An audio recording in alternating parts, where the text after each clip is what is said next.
Hello friends, welcome to my channel.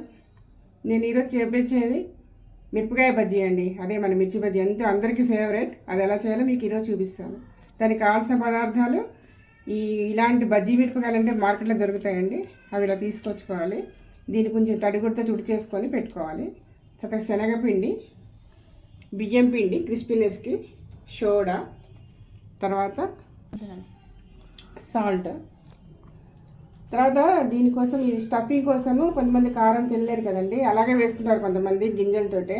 కానీ కొంతమంది కారం తినలేని వాళ్ళకి స్టఫింగ్ కోసం ఈ మాత్రం చింతపండు తీసుకున్నానండి. నేను దాన్ని రసం తీసి పెట్టుకున్నాను.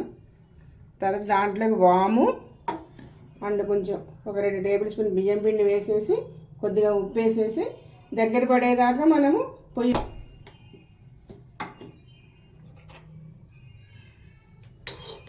ఈ చింతపండు రసాన్ని దీంట్లో వేస్తున్నానండి. ఇది ఇట్లా ఉడుకుతూ ఉంటుంది. ఇందులో కొంచెం వాము, ఈ బియ్యం పిండి వేసేసుకొని దగ్గర పడేదాకా కొంచెం ముద్దలాగా అయ్యేలాగా మనం ఉడికించుకోవాలండి. దీన్ని మనము మిక్సీలో స్టఫ్ చేసుకుంటాం అన్నమాట. కొంచెం ముద్ద పడితే చాలండి. కొంచెం అట్లా అయిన తర్వాత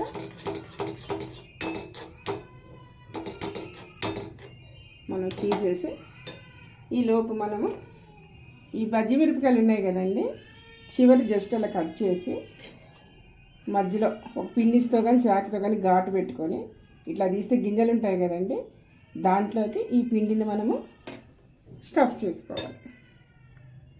ఇట్లా ఇట్లా అన్నీ చేసుకోవాలండి. చివర్లేమో ఇట్లా కట్ చేసుకోవాలి.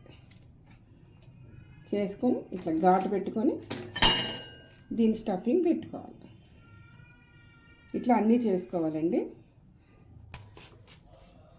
ఇట్లా అన్నీ చేసుకున్నాక మళ్ళీ మీకు చూపిస్తానండి. ఇదిగో ఫ్రెండ్స్, ఇప్పుడు పిండి ఎలా కలపాలో చూద్దామండి.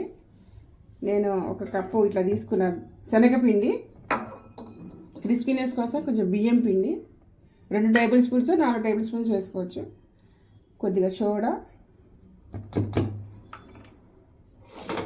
తర్వాత కలర్ కోసం అండి కొంచెం పసుపు కూడా వేసుకోవాలి. కొంచెం పసుపు వేసుకుంటే బాగుంటుంది, కలర్గా బాగుంటుంది, ఎల్లోయిష్గా బాగా వస్తాయి. తర్వాత దీనికి తగ్గ ఉప్పు అండి, ఉప్పు వేసుకొని ఒకసారి ఇట్లా అంతా మొత్తం అన్నీ కలిసేట్టు కలుపుకొని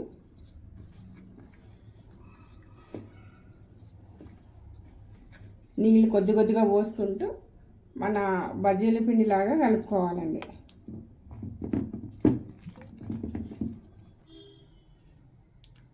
ఇట్లా కలుపుకోవాలండి. ఇట్లా వేలుతో పెడితే జస్ట్ అలా డ్రాప్ అలా పడుతూ ఉంటే పిండి రెడీ అయినట్టు. తర్వాత నేను ఈ మిరపకాయలు కూడా ఇందాక మీకు చూపించాను కదా, సాల్ట్, చింతపండు రసం, బియ్యం పిండి, వాము వేసి కొంచెం దగ్గర పెట్టేదాకా ఉడికిచ్చి దీంట్లో స్టఫ్ చేశానండి. ఇట్లా స్టఫ్ చేశాను. ఈ లోపల నేను ఏం చేశానంటే మిరపకాయలు అంతా వేగిన తర్వాత దాంట్లో మధ్యలోకి ఘాటు పెట్టుకొని కొత్తిమీర, ఉల్లిపాయలు, నిమ్మరసం, కొంచెం ఉప్పు చల్లుకొని దాంట్లో స్టఫ్ చేసుకొని తింటే అమోఘంగా ఉంటుందండి. ఇప్పుడు మీకు మిరపకాయ బజ్జీలు వేయడం చూపిస్తాను. నూనె కూడా పెట్టుకున్నాను, కాగింది. నూనె కూడా రెడీ అయిందండి. ఇలా డ్రాప్ వేస్తే 10 నిమిషాల్లో పైకి రావాలి. అప్పుడు నూనె రెడీ అయినట్టు. ఇప్పుడు మనం వేసుకుందామండి. ఇట్లా ముజిగి దగ్గర పట్టుకోనండి. ఇట్లా పట్టుకొని ఇట్లా పెట్టి ఇట్లా వేసేయడమేనండి.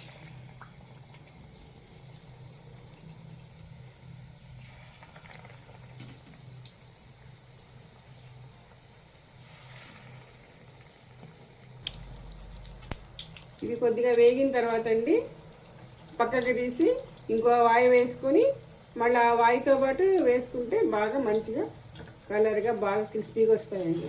ఇది వెంటనే కలపకూడదండి. వేసిన వెంటనే 1 నిమిషం అయ్యాక టర్న్ చేయాలి.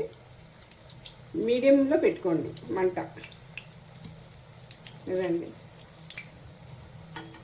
ఇది కొంచెం వేగినట్టయి కొంచెం పైన పొరలాగా కొంచెం గట్టిగా వచ్చింది కదా, నేను వెనకకి తిప్పుకుంటున్నాను.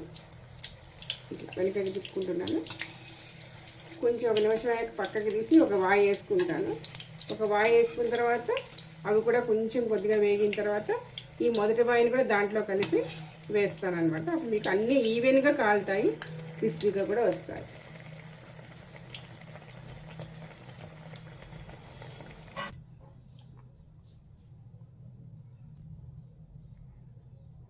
ఇప్పుడు ఇంకో వాయి వేస్తున్నానండి.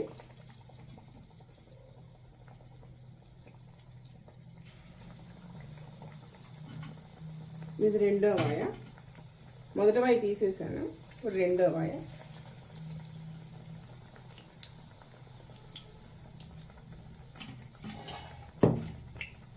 ఇవి కొద్దిగా మళ్ళీ ఇవి కూడా కొంచెం ఒక నిమిషం వెనక కలుపుకొని కొంచెం లేయర్ పైన లేయర్ గట్టిపడి కొంచెం వేగాక ఒక నిమిషం అయ్యాక ఇవి కూడా వేగుతాయి కదా. అప్పుడు ఈ ప్రాసెస్లోనే మనం మొదటి వాయి తీసుకున్నాం కదా, అవి కూడా వేసుకొని వేయించుకుంటే మంచిగా మీకు ఈవెన్గా అన్నీ కాలి క్రిస్పీగా బాగా వస్తాయి. అలా తర్వాత మీడియం ఫ్లేమ్లో పెట్టుకోవాలి.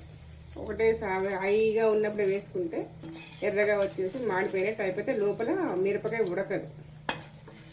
అదండి.